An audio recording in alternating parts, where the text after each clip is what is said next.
నందు మా ప్రియమైన సహోదరులారా, ఈ ఉదయకాలము జనవరి 17వ తారీఖున పరిశుద్ధ స్థలముగా ఉండుటకు ఒక మందిరమును కట్టించుటకై యెహోవా నిన్ను కోరుకున్న సంగతి మనసులకు తెచ్చుకొని ధైర్యం వహించి పని జరిగింపుము.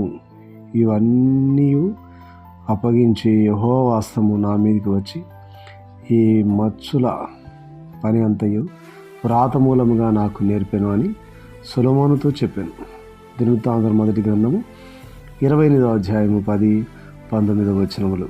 దైవ మర్మములను పుస్తకంలో నుండి రాయబడిన మాటలు. దావీదు శిక్షించబడిన అదే స్థలము దేవుని మందిరము నిమిత్తమైన స్థలమయ్యను. 2వ దినవృత్తాంతం గ్రంథము 3వ అధ్యాయం 1వ వచనం. ఆ దినము నుండి దావీదునకు నిజమైన సంతోషము ఆరంభమయ్యను. తాను ఇంతకుముందు ఆనందించిన అద్భుతకరమైన దినములను దేవుని మందిరం కొరకైన ఆ స్థలములో తాను నిర్మించిన ఆ బలిపీఠం ముందు తాను పొందిన ఆనందమునకు అవి సాటి అయినవి కావు. తన మందిర నిర్మాణము కొరకైన నమూనాను దేవుడు దావీదుకిచ్చెను మరియు దానిని కట్టుటకై తన కుమారుడైన సొలొమోనును దేవుడు ఏర్పరచుకొనెను. ఆను నిశ్చయిత దావీదునకు కలిగెను. దావీదు ఇప్పుడు అనుభవించిన ఆనందం ఎంతో ప్రత్యేకమైనది. దేవుని మందిరము నిమిత్తమైన పరలోకపు ఏర్పాటును గురించిన ప్రత్యక్షత ద్వారా మాత్రమే అట్టి సంతోషము కలుగును. రాజు ఆనందించెను, ప్రజలు కూడా ఆనందించిరి. అయినప్పటికీ దావీదు మునుపు వెళ్ళిన ఆ అనుభవములన్నిటి గుండా వెళ్ళి ఉండనుచో ఇప్పుడు అతడు ఇట్టి రీతిగా ఆనందించేవాడు కాదు.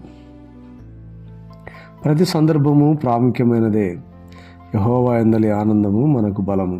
అయితే ఆయన పరలోక నమూనాలను గూర్చిన ప్రత్యక్షత, దానిలోని పాలిభాగస్తులుగా నుటకే దేవుడు మనను పిలిచి ఉన్నాడను విషయము నెరుగుట వలన కలుగు ఆనందం ఇతర సందర్భములలో మనం అనుభవించిన ఆనందం కంటే ఎంతో మించినది. ఈ ఆనందముతో మనము దేవుడు తన ప్రజల కొరకు ఇవ్వబడును రాబోయే యుగములలోనూ కలిగి ఉన్న ఏర్పాటు సంకల్పములోనికి ప్రవేశించుతుందుము. ప్రభువు నిన్ను ఆనందము నుండి ఆనందమునకు నడిపించి నీకు బలమగు దేవుని ఆనందం యొక్క సంపూర్ణతకు నిన్ను చేర్చినట్లు ప్రార్థించుము. దేవుడు మనకు సహాయం చేయనుగాక. ఆమేన్.